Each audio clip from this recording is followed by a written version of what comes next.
Tapi kalau nggak sempat membaca surah Al-Fatihah, surah Al-Fatihahnya sudah ditanggung oleh imam. Jadi nggak usah, oh sholatku nggak sah. Kenapa? Aku bertakbir Allahu Akbar, imam sudah ruku, nggak sempat lagi baca. Akhirnya dia sholat lagi sendirian. Warahmatullahi wabarakatuh.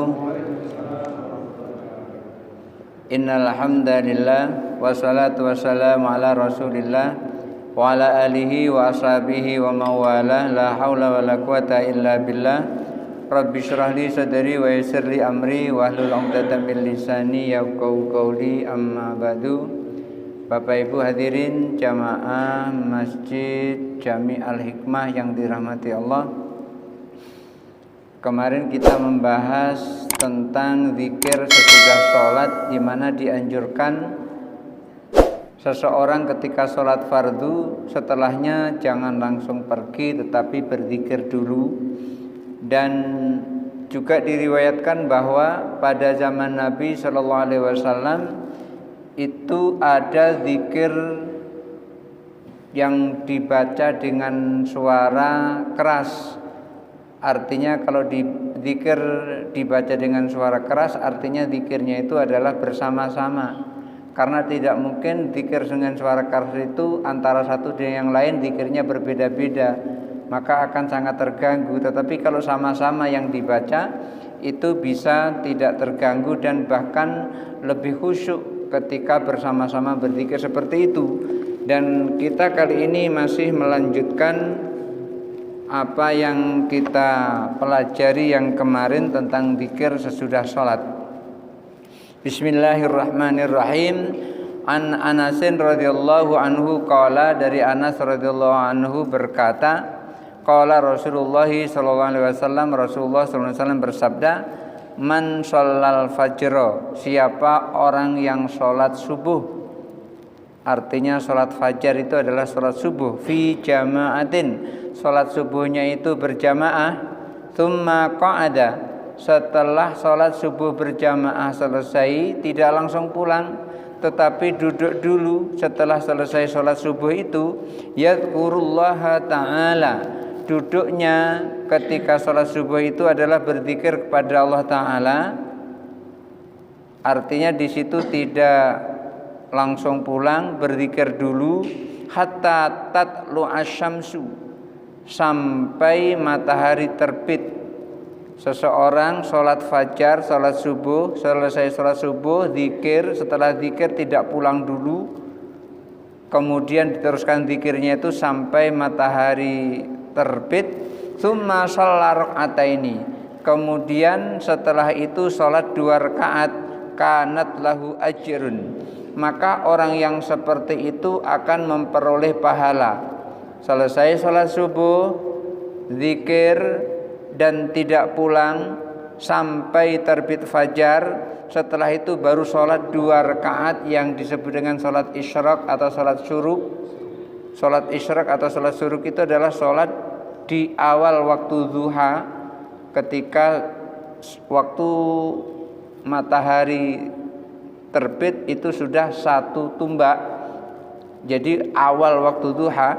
Maka orang yang seperti itu kana lahu ajru hujjatin, maka orang seperti itu memiliki pahala seperti pahalanya seorang yang menunaikan ibadah haji.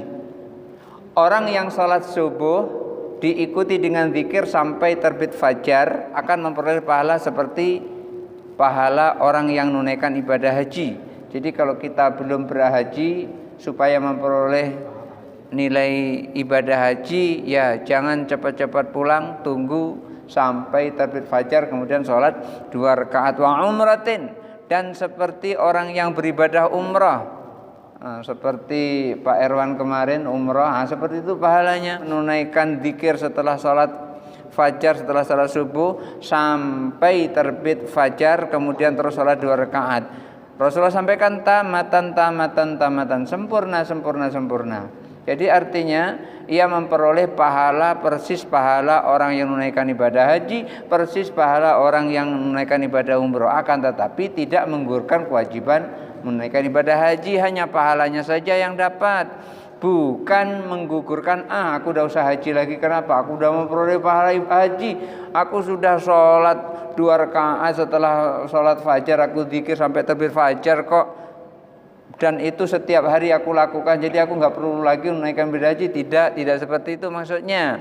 Maksudnya adalah hanya memperoleh pahala seperti pahala orang menunaikan ibadah haji, namun masih tetap berkewajiban untuk menunaikan ibadah haji kalau kita belum haji. Waqala hadis hasan, dan hadis ini dinilai adalah hadis hasan.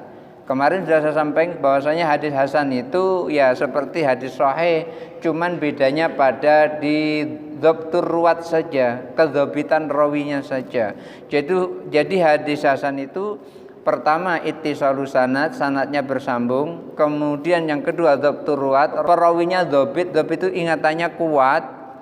Kemudian ada latur ruwat, perawinya adil. Dan yang keempat ada musyuddud, tidak ada syad atau tidak berselisih dengan perawi yang lebih sikoh dari dirinya. Kemudian yang kelima adamul illah, tidak ada cacat di dalam perawinya itu. Hanya saja bedanya kalau hadis hasan perawinya kurang dhabit, artinya agak lebih di bawah kedhabitannya dibanding hadis yang sahih. Qala al-Qadhi Abu Thayyib, Qadhi Abu Thayyib menyampaikan yustahabu ayyabta'a fi hadhil adhkari, disunnahkan atau dianjurkan di dalam berzikir sesudah sholat ini agar dimulai dengan bihadisil istighfari, dengan mengucapkan kata-kata istighfar. Jadi dianjurkan, disunahkan ketika seseorang berzikir sesudah sholat itu diawali dengan astaghfirullahaladzim alladzi la ilaha illa wal hayyul qayyum wa atubu ilaih. Kalau terlalu panjang ya juga cukup astagfirullah. Boleh juga yang seperti itu. Yang penting adalah istighfar.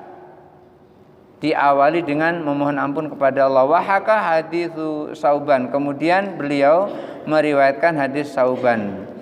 Imam Syafi'i menyebutkan, qala Syafi'i rahimahullahu taala fil Imam Syafi'i menyebutkan di dalam kitab Al ba'da an dzakara haditsa Ibni Abbasin, setelah menyebutkan hadisnya Ibnu Abbas as-sabiq yang telah lalu, fir raf'i sauti bidzikri, tentang berzikir sesudah sholat itu disuarakan dengan suara tinggi atau suara keras yang bisa didengar oleh orang.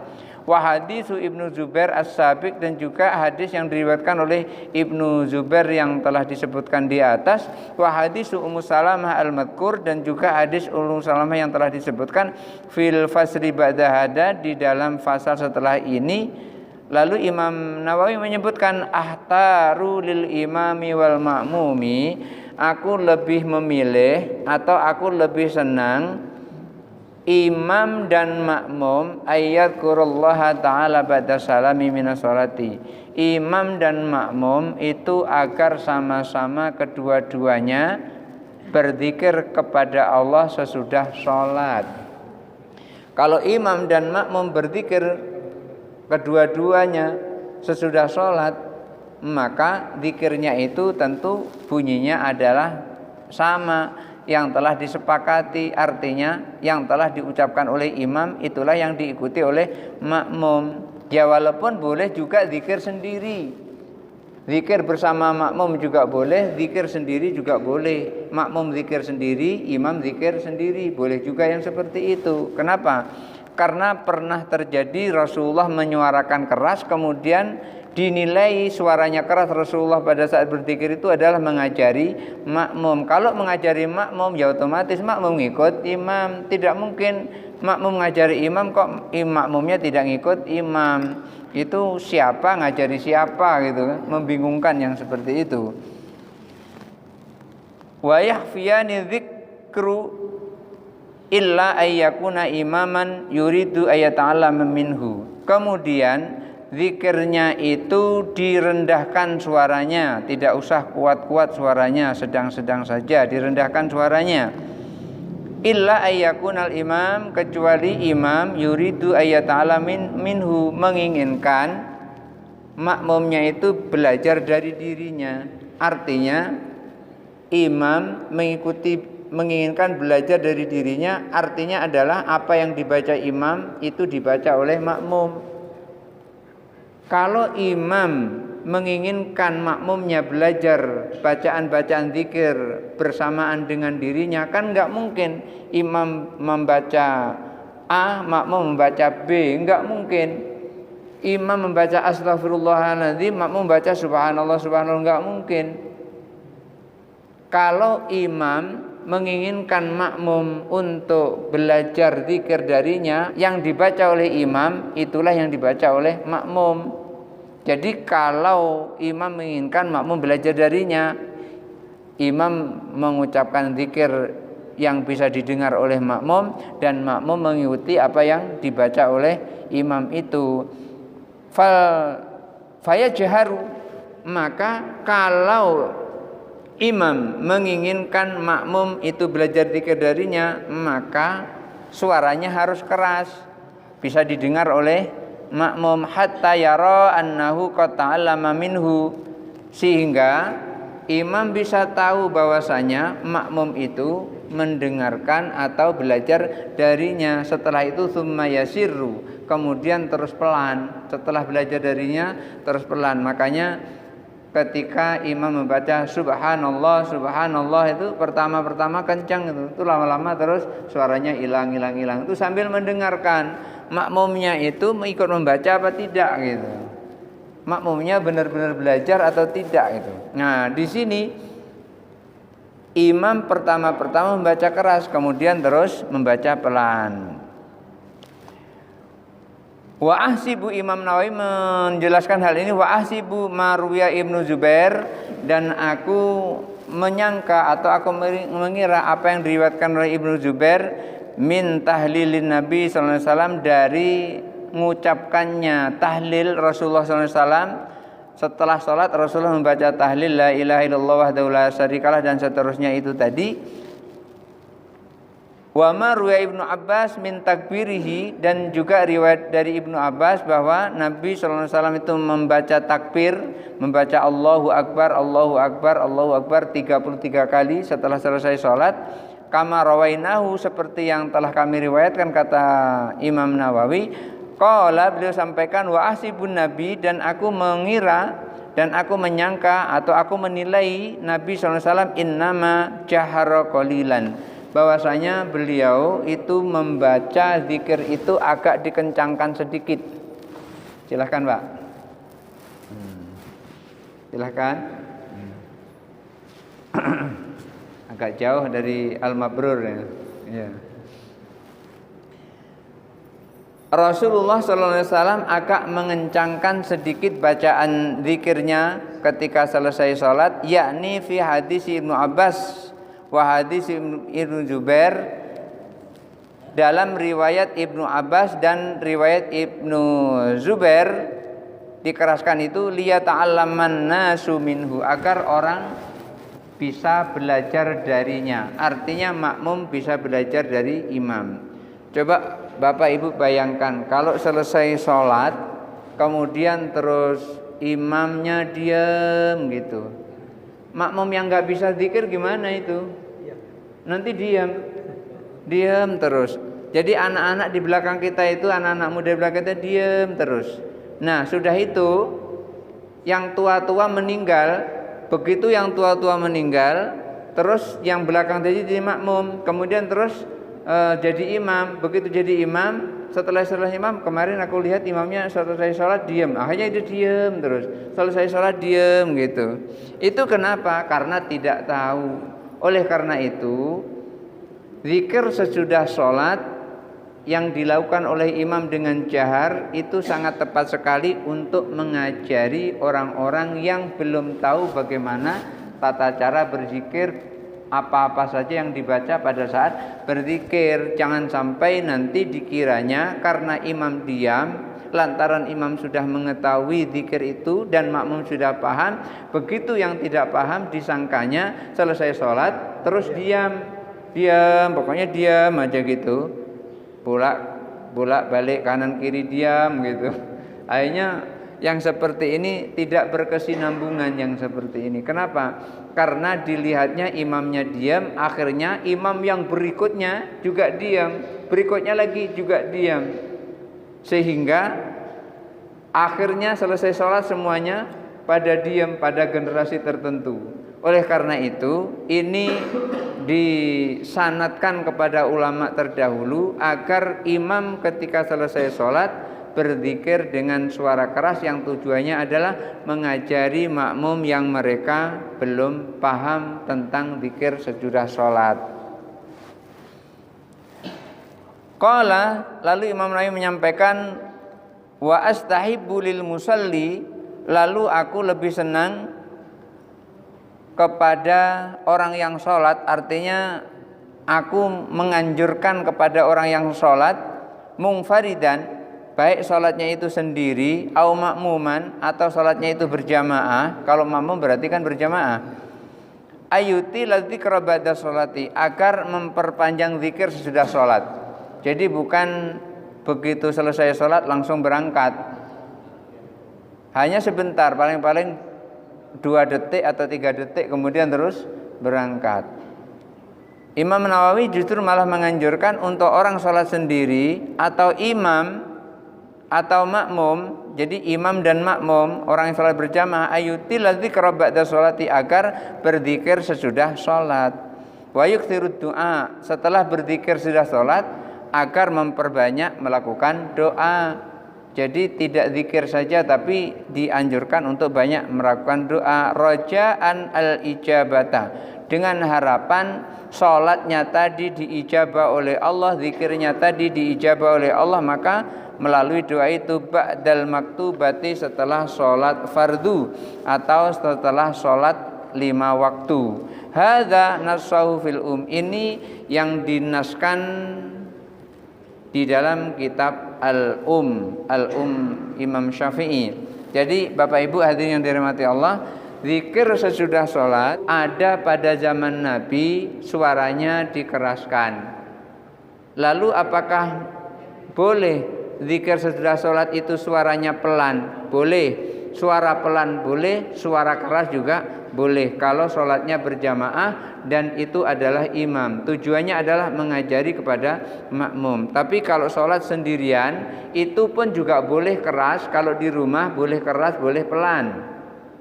Kalau sudah terbiasa zikirnya keras, ya boleh dikeraskan supaya masuk ke dalam hatinya. Tapi kalau di masjid zikir sendiri dengan suara keras nanti akan mengganggu yang lainnya kalau zikirnya tidak bersama-sama. Yang satu di sini masih subhanallah subhanallah, yang sebelahnya tadi dengan suara keras baca Allahu la ilaha illallah, nanti akan bertumburan, itu akan mengganggu yang lain. Maka zikir dengan suara keras ini logikanya adalah yang dibaca itu seirama, yang dibaca itu sama, yang dibaca itu serempak. Ketika yang dibaca tidak sama, yaitu bagusnya zikirnya sendiri-sendiri dan pelan. Kalau yang dibaca itu tidak sama, karena kalau tidak sama nggak bisa zikir bersama-sama. Tapi kalau zikir bersama-sama tentu yang dibaca adalah sama. Imam membaca, misalnya astagfirullahaladzim, makmum juga membaca astagfirullahaladzim. Makanya imam kadang-kadang keras, kemudian kadang-kadang pelan. Itu sesungguhnya adalah untuk mendengarkan apakah yang di belakang itu sudah mengikuti atau belum. Kalau sudah mengikuti baru kemudian terus pelan lagi, begitu seterusnya. Kenapa? Karena tujuannya adalah mengajari. Lalu bagaimana kalau keras terus? Juga boleh, nggak masalah. Keras terus nggak masalah, tidak haram hukumnya, tidak. Imam berzikir dengan suara keras, makmum berzikir dengan suara keras serempak dengan imam. Yang jelas yang dibaca adalah sama antara imam dan makmum. Kenapa kok harus sama? Karena kalau tidak sama tentu akan mengganggu kekhusyuan di dalam berzikir. Tapi kalau bersama-sama seperti ini, ketika kita membaca surah Al-Fatihah di dalam sholat, imam membacanya suara keras, Bismillahirrahmanirrahim, makmum boleh pada saat itu langsung ikut Bismillahirrahmanirrahim, boleh juga. Dan memang itu yang diajarkan di dalam kitab ini. Tapi bagaimana kalau seandainya hanya ingin mendengarkan? Boleh juga mendengarkan. Tetapi kalau mendengarkan, mestinya imam juga paham. Selesai membaca surah Al-Fatihah, dikasih jeda.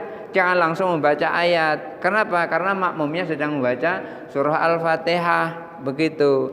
Lalu bagaimana kalau seandainya tidak ngasih jeda? Ya teruskan saja surah Al-Fatihahnya, karena membaca surah Al-Fatihah hukumnya wajib. La sholata liman lam yakra bi umil kitab. Tidak sah sholat orang kalau tidak membaca umul kitab, tidak membaca surah Al-Fatihah. Maka ketika ada kesempatan kita membaca surah Al-Fatihah, kita baca surah Al-Fatihah sebagai makmum. Tapi kalau nggak sempat membaca surah Al-Fatihah, surah Al-Fatihahnya sudah ditanggung oleh imam. Jadi nggak usah, oh sholatku nggak sah. Kenapa? Aku bertakbir Allahu Akbar, imam sudah ruku, nggak sempat lagi baca, akhirnya dia sholat lagi sendirian setelah itu. Jangan, nggak usah, sholatnya tetap sah. Kenapa? Karena surah Fatihahnya sudah ditanggung oleh imam tadi. Jadi membaca serempak dengan imam itu boleh, seperti zikir sesudah sholat tadi. Mestinya kalau serempak dengan imam yang dibaca ya sama. Kalau kayak tadi imam membaca setelah zikir tadi adalah kul huwallahu ahad, kemudian kul a'udzu falaq, ya kita yang ngikuti yang seperti itu, enggak masalah, enggak apa-apa. Dan memang di sini juga dianjurkan seperti itu. Ketika membaca ma'udzatain, kul a'udzu falaq, kul a'udzu binas, itu sebaiknya diawali dengan kul huwallahu ahad, baru kul a'udzu birabbil falaq, baru kul a'udzu birabbin nas. Dan itu dianjurkan ketika seseorang zikir sesudah sholat untuk membaca 3 surah tersebut. Dan bahkan juga ayat kursi dianjurkan untuk membaca itu. Walaupun hadisnya dhaif, tapi ulama sepakat hadis dhaif itu boleh diamalkan. Karena biasanya hadis dhaif itu yang kaitannya dengan pahala, bukan kaitannya dengan hukum. Kalau kaitannya dengan hukum, hadis dhaif itu tidak dibolehkan. Barangkali itu saja dulu yang bisa saya sampaikan. Berikutnya kita menuju kepada pertanyaan-pertanyaan. Baik, ketika seseorang tidak lepas wudhu, artinya wudhu terus itu batal wudhu lagi, dan kita meninggal pada saat kita berwudhu, apakah kita bisa dikatakan mati syahid? Mohon penjelasannya. Syahid itu ada 2, syahid dunia dan syahid akhirat. Maksudnya gini, ketika seseorang yang memperoleh syahid dunia dan syahid akhirat, maka orang yang seperti itu seperti orang yang jihad fisabilillah, meninggal dalam kondisi terluka di dalam tubuhnya. Oleh karena itu, orang yang mati syahid seperti itu tidak dikafani, jadi dikubur bersama baju-baju yang dipakai pada saat dia jihad fisabilillah itu.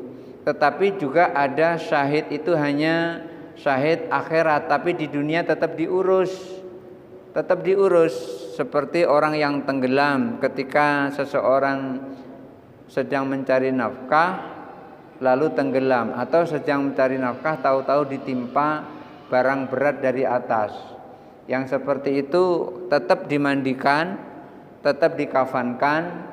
Lalu bagaimana, apakah dia syahid? Itu dinilai sebagai syahid, tapi wallahu alam, Allah yang menilai.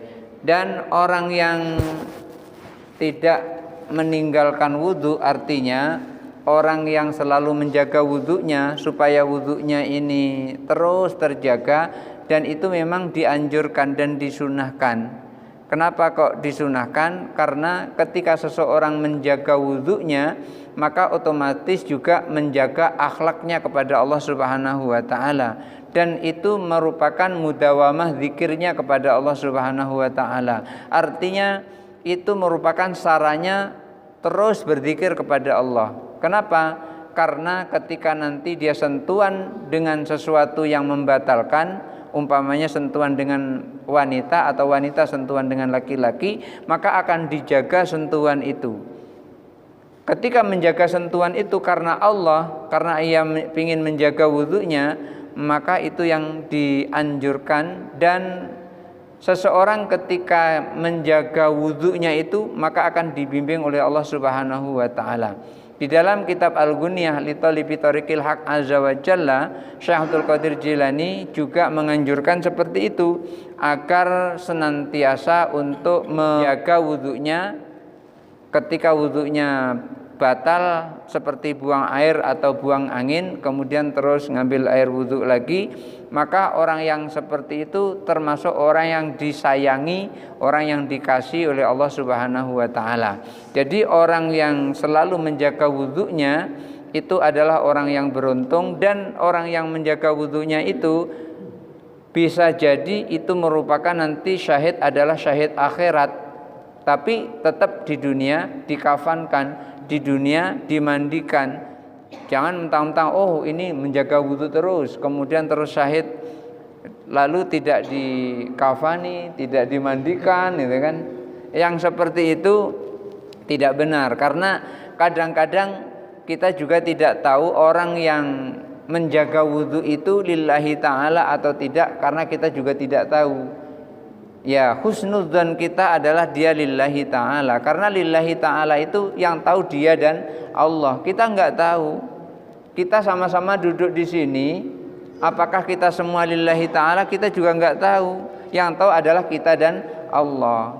Maka yang disebut dengan ikhlas itu adalah lillahi ta'ala, dan yang menilai cuman Allah. Kita enggak bisa menilai. Kalau sedekah itu yang ikhlas lah, nggak bisa kita nilai seperti itu. Menyuruh orang seperti itu nggak bisa kita, karena ikhlas itu urusan kita dengan Allah, nggak ada urusannya dengan manusia. Kalau sholat itu yang ikhlas, nggak bisa kita yang ngomong seperti itu, karena sholatnya itu ketika dia lakukan karena menjalankan perintah Allah, itulah disebut dengan ikhlas. Hanya saja kita nggak tahu apakah dia seperti itu atau tidak. Kalau kita tidak tahu apakah seperti itu tidak, ya kita jangan menjustis dia tidak ikhlas gitu. Karena kita nggak tahu, maka kita nggak tahu terus kita mengatakan yang kita tidak tahu tadi, yang seperti itu adalah merupakan kesalahan besar. Jadi orang yang selalu menjaga wudunya memperoleh pahala khusus dari Allah Subhanahu wa taala. Pertanyaannya ada dua, apakah ada hadisnya tidak boleh menjawab memajang foto keluarga atau yang lainnya di dalam rumah. Katanya malaikat tidak akan masuk ke dalam rumah. Ya, apakah ada yang seperti itu? Memang ada hadisnya yang seperti itu, cuman saya nggak hafal hadisnya itu. Cuman hadis ini masih dipertentangkan, masih diperselisihkan. Lalu bagaimana dengan foto KTP? Yang nggak boleh itu kan lukisan itu. Foto mana bisa orang melukis itu? Jadi foto ya foto, lukisan. Tapi maksudnya di situ adalah ketika gambar-gambar atau pajangan-pajangan itu kemudian terus dijadikan sesembahan di situ, itulah yang menyebabkan malaikat tidak masuk. Seperti ketika di rumahnya ada anjing, otomatis anjing itu adalah hewan yang najis. Di rumahnya tentu banyak yang terkena najis. Apalagi anjingnya sedang basah-basah habis mandi, duduk sana duduk sini, di mana-mana terdapat najis. Dan bahkan pernah Rasulullah SAW itu melihat ada malaikat tidak masuk, ternyata di situ ada anjing. Nah, lalu bagaimana dengan gambar yang seperti ini? Kalau gambar seperti ini masih diperselisihkan. Kenapa? Karena ada riwayat juga ketika seseorang memajang gambarnya ulama di situ. Seumpamanya ulama Syekh Alwi Al-Maliki dipajang di rumah kita. Begitu kita tengok begitu, apa yang terjadi? Hati kita ini teringat akhirat. Kita lihat teringat akhirat. Karena ketika seseorang melihat ulama, itu biasanya langsung teringat pada akhirat. Waktu sholat teringat kepada masjid, begitu seterusnya. Maka ketika seseorang memajang foto, umpamanya adalah foto Syekh Alwi Al-Maliki di rumah kita, begitu kita memandang seperti itu, yang tadinya belum sholat langsung kita teringat sholat, yang tadinya malas-malas ngaji langsung kita teringat dan ingin mengaji. Maka yang seperti itu justru memandangnya itu dianjurkan yang seperti itu. Tapi kalau foto-foto yang dipajang itu foto-foto yang enggak jelas, Umpamanya foto Dina Mariana ya untuk apa memajang foto yang seperti itu? Dan bahkan saya pernah diminta oleh seseorang imam masjid, dimintai foto. Saya bilang untuk apa Pak fotonya? Untuk dipajang di rumah Ustaz. Enggak usah lah, lihat aja langsung. Enggak usah. Jadi artinya dalam hal ini masih ada perbedaan pendapat ulama. Ketika memajang foto keluarga di situ, begitu kita memandang terasa nyaman gitu kan. Ini kenang-kenangan kemarin di Kelok 99 ya kan.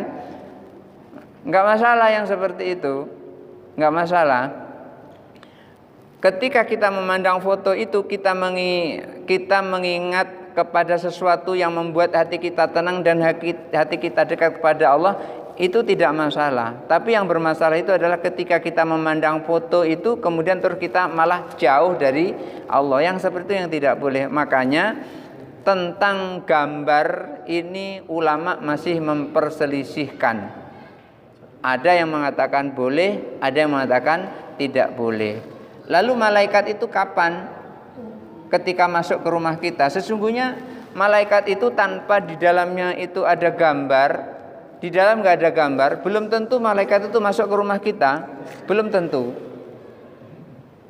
Dalam riwayat yang ditulis oleh Syekh Abdul Qadir Jilani, apabila seorang keluar dari rumah, kemudian setelah keluar dari rumah itu, pada saat itu dia membaca doa, umpamanya Bismillahi tawakkaltu 'alallah la haula wala quwata illa billah. Kemudian terus pergi, apakah belanja ataukah kerja dan seterusnya, kemudian balik lagi, maka pada saat itu orang itu disunahkan atau dianjurkan untuk yatanahna, untuk berdehem sebelum masuk rumah kita. Yatanahna gitu, untuk berdehem. Setelah berdehem kira-kira maju selangkah, kemudian terus membaca Assalamu alaina mir rabbina. Setelah membaca Assalamu alaina mir rabbina, kemudian maju selangkah, kemudian terus memegang gagang pintu. Memegang gagang pintu itu kalau pintunya masih tertutup sambil membaca Bismillahirrahmanirrahim. Setelah membaca Bismillahirrahmanirrahim, tidak boleh langsung masuk. Tidak boleh, tapi dibuka dulu pintunya baru masuk. Iya, itu makanya nggak boleh. Belum dibuka nggak boleh masuk. Ya, dibuka dulu baru masuk. Ketika tadi ya tanah tadi itu dua malaikat mendekat. Kenapa? Pada saat kita keluar dari rumah dan membaca Bismillahi tawakkaltu 'alallah la haula wala quwata illa billah tadi, Allah mengutus dua malaikat. Malaikat itu akan menjaga di sebelah kanan dan sebelah kiri. Begitu Allah mengutus dua malaikat, yuwakkilu iblisu sab'ina syayatin. Iblis juga mengutus 70 setan. Allah mengutus dua malaikat, iblis mengutus 7 setan. Itulah simbol iblis itu tidak mau kalah. Allah mengutus dua, dia mengutus 70, enggak mau kalah dia. Begitu kembali ke rumahnya, begitu sudah dekat dengan pintu begitu, danal malakani, dua malaikat mendekat, watawar syayatin, 70 setan mundur. Ketika membaca Assalamu alaina mir rabbina, dua malaikat tadi tampil, satu sebelah kanan, satu sebelah kiri. Malaikat langsung lari karena kita sudah membaca doa Assalamu alaina mir rabbina. Begitu kita membaca Bismillahirrahmanirrahim, terus buka pintu, kita masuk, dua malaikat ikut masuk. Nah, ini yang membuat malaikat ikut masuk ke rumah kita. Dua malaikat masuk ke rumah kita, kemudian yuhassinu kullama fi manzili, mempercantik seluruh yang ada di rumah itu. Jadi yang dilihat semua di rumah itu bagus semua. Lihat jam dinding kelihatan bagus, lihat piring kelihatan bagus, lihat meja kelihatan bagus, lihat suami kelihatan bagus, kelihatan gagah kayak sarukan gitu. Jadi kelihatan bagus itu semua dipercantik oleh malaikat. Tetapi kalau kita masuk rumah tidak melakukan seperti itu, tidak bisa membaca assalamu alaina min rabbina, tidak mau berdehem, langsung masuk gitu saja, tidak mau membaca salam, maka orang yang seperti tadi begitu masuk, malaikatnya mundur, tidak jadi ikut masuk. Yang masuk 70 setan. 70 setan ikut masuk ke dalamnya. Lalu apa yang dilakukan oleh 70 setan itu? Yukabbihu kullama fi manzili. 70 setan memperburuk seluruh yang ada di dalam rumah itu. Jadi begitu masuk udah enggak karu-karuan. Begitu lihat jam dinding kelihatan buru, pengen nak tukar. Iya, kan buru kan? Lihat kursi kelihatan buru, pengen nak tukar. Lihat meja kelihatan buru, tukar. Pengen tukar. Lihat kulkas kelihatan buru, pengen nak tukar. Lihat suami kelihatan buru, pengen nak tukar. Bisa jadi seperti itu. Ini kenapa? Karena begitu masuk rumah tidak mau berdoa kepada Allah Subhanahu wa taala. Dan nanti setan-setan ini akan memperlihatkan keburukan-keburukan orang-orang yang ada di dalam rumah itu. Anak nanti akan kelihatan buruknya di mata orang tua. Suami akan kelihatan buruk di mata istri, istri akan kelihatan buruk di mata suami.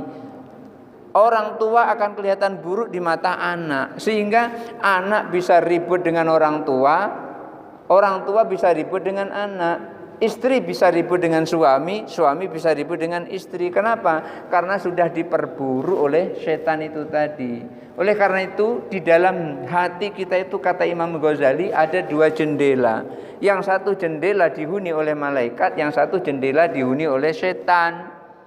Kalau jendela itu dihuni oleh malaikat, adem hati ini. Kalau adem hati ini, seluruh yang ada di rumah semuanya indah. Tapi kalau yang dihuni pintu satunya lagi, yaitu yang menghuni setan, seluruhnya menjadi kacau balau. Yang tadinya senang menjadi tidak senang. Itulah yang terjadi, kekacauan di dalam rumah kita. Nah, ketika malaikat ikut masuk tadi, orang yang membaca berdehem, kemudian assalamu alaikum rabbina, terus megang pintu bismillahirrahmanirrahim masuk tadi, malaikat kedua-duanya ikut masuk. Malaikat itu berdiri di atas kepala kita. Jadi qama 'alar ra'si, berdiri di atas kepala kita. Tapi kita enggak terasa kalau ada malaikat berdiri di atas kepala kita. Mungkin kalau terasa itu tiap hari akan lakukan itu tuh. Kelihatan kan gitu. Kalau kelihatan tuh pasti akan melakukan seperti itu. Enggak mau dia masuk rumah itu tanpa membaca assalamu alaina mir rabbina. Pas begitu enggak membaca itu, setan 70 rame-rame ikut masuk. Saya yakin pada ketakutan itu kalau nampak itu. Cuman masalahnya enggak nampak. Ketika setan tidak jadi masuk dan malaikat yang masuk dan berdiri di atas orang yang masuk rumah dengan membaca assalamu alaina mir rabbina itu tadi, itu in akala thayyiban. Kalau dia makan rasanya nikmat makan itu. In syaraba thayyiban. Dan ketika dia minum pun juga minum dengan nikmat. Melihat keluarga terlihat nikmat, melihat anak terlihat nikmat, melihat istri terlihat nikmat, melihat suami terlihat nikmat, melihat seluruh yang ada di rumah itu terlihat nikmat. Itu fi lailatihi wa yaumihi, itu dalam waktu sehari semalam akan dia rasakan seperti itu. Jadi bukan masalah gambar ini yang menyebabkan orang tidak dimasuki oleh malaikat rumahnya, tetapi karena lebih dari ketika dia masuk ke dalam rumahnya itu, dia tidak mau membaca doa assalamu alaina mir rabbina. Ringkaskan doanya, assalamu alaina mir rabbina. Yang kedua, salat isyraq apakah boleh tanpa mengikuti pengajian atau wirid menjelang matahari terbit? Boleh, tidak apa-apa, hanya saja tidak memperoleh pahala yang seperti tadi. Boleh saja, cuman tidak memperoleh pahala yang seperti tadi. Dia memperoleh pahala salat duha, tidak memperoleh pahala yang seperti tadi, pahala seperti orang umroh, pahala seperti orang haji. Kenapa kok memperoleh pahala seperti itu? Karena nunggunya itu sambil berzikir, nunggunya sambil mendengar pengajian mau'izatul hasanah seperti sama dengan berzikir. Dan bahkan orang yang datang menuju ke pengajian seperti ini kemudian terkembali pulang ke rumahnya, itu sebelum sampai di rumahnya itu dosanya sudah berguguran itu. Walau kana mithla jabarit tihamah. Umar bin Khattab menyebutkan walaupun dosanya itu sebesar bukit Tihamah. Bukit Tihamah itu adalah bukit yang berada di daerah Tihamah. Daerah Tihamah itu adalah daerah di mana Imam Syafi'i meneliti tentang wanita, tentang apakah wanita ini umurnya 9 tahun sudah haid, 7 tahun sudah haid, atau 8 tahun sudah haid, atau lebih dari itu sudah haid. Kemudian terus disimpulkan oleh Imam Syafi'i, ternyata wanita itu dikatakan haid kalau sudah umur 9 tahun. Kalau belum 9 tahun, darah yang keluar itu bukan darah haid tapi damul fasad, darah rusak. Itu diperoleh oleh Imam Syafi'i di daerah namanya Tihamah. Dan perempuan itu haidnya berapa sehari semalam sekali, sedikit-sedikitnya berapa lama? Ada yang 1 hari 1 malam, ada yang 2 hari 2 malam, ada yang 3 hari 3 malam, ada yang 15 hari 15 malam. Lalu Imam Syafi'i menyimpulkan ternyata wanita itu haid sekurang-kurangnya adalah 1 hari 1 malam. Dan selama-lamanya adalah 15 hari 15 malam. Kalau lebih dari 15 hari berarti itu damul istihadah, darah penyakit. Itu diperoleh oleh Imam Syafi'i di daerah namanya Tihamah, yang disebut oleh Umar bin Khattab bahwasanya orang yang pergi ke pengajian kemudian terus pulang, perginya adalah lillahi ta'ala, maka dosa-dosanya akan diampuni oleh Allah walau kana mithla jabarit Tihamah, walaupun dosanya itu seberat bukit Tihamah. Barangkali itu saja dulu. Mungkin ada pertanyaan lagi dalam menegur imam. Kadang-kadang itu kan imam yang salah. Yang selama ini kita tahu kan kalau imam itu salah dalam rukun itu disebut dengan subhanallah.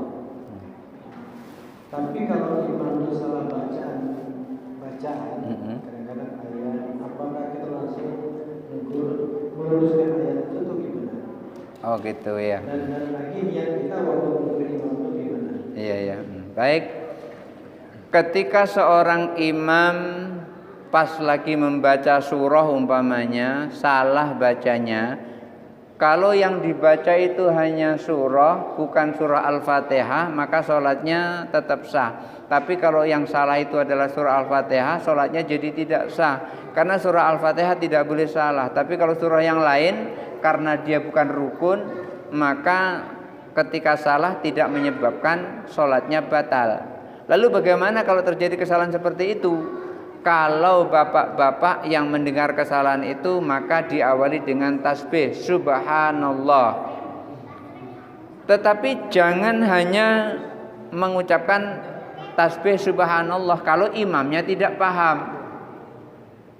Nanti kalau membaca subhanallah imamnya tidak paham, terus kita tetap membaca subhanallah terus, imamnya jadi kebingungan. Umpamanya membaca surah Al-Fatihah loncat, Bismillahirrahmanirrahim, Maliki yaumiddin. Baik gitu. Yang terloncat apa? Alhamdulillahirabbil alamin, Ar-Rahmanir-Rahim. Itu yang terloncat. Langsung Bismillahirrahmanirrahim, Maliki yaumiddin. Makmum di belakang subhanallah. Imam diam. Makmum harus tahu diamnya imam itu mikir apa yang salah gitu. Karena nggak ada yang jawab, nggak ada yang ngingetin, ya teruskan. Iyyaka na'budu wa iyyaka nasta'in. Subhanallah. Imam diam lagi. Maksudnya itu apa yang salah, kira-kira gitu. Maka makmum harus menyebutkan salahnya. Pada saat itu, kalau seandainya makmum tidak mau menyebutkan salahnya, hanya main subhanallah subhanallah, bisa jadi nanti imam ini tahu kalau yang sebut subhanallah itu adalah ada kesalahan, terus tidak tahu, imamnya nggak sabar, balik belakang, salahku apa? Gitu. Oh, jadi rusak sholatnya kayak gitu, satu jamaah rusak semua sholatnya. Makanya imam ketika salah seperti tadi, Bismillahirrahmanirrahim, Maliki yaumiddin, subhanallah, imam diam.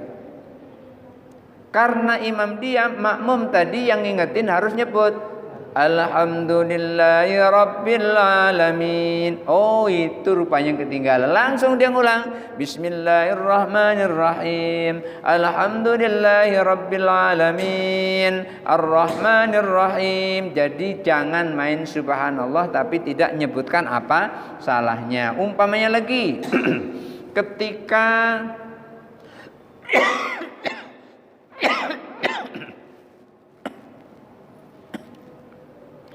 ketika imam mustinya duduk tahiyat awal, tetapi pas mau tegak dia tidak duduk tahiyat awal, mau tegak tapi belum sampai di atas tegaknya. Maka pada saat itu makmum tahu, langsung baca subhanallah gitu. Ketika belum sampai di atas, imam tuh boleh duduk lagi. Tapi kalau sudah tegak lurus di atas, imam jangan duduk, teruskan saja. Kenapa? Karena tahiyat awal itu hukumnya sunnah, bukan wajib. Tapi kalau tahiyat akhir, sudah tahiyat akhir tegak, nah itu harus duduk lagi itu. Subhanallah.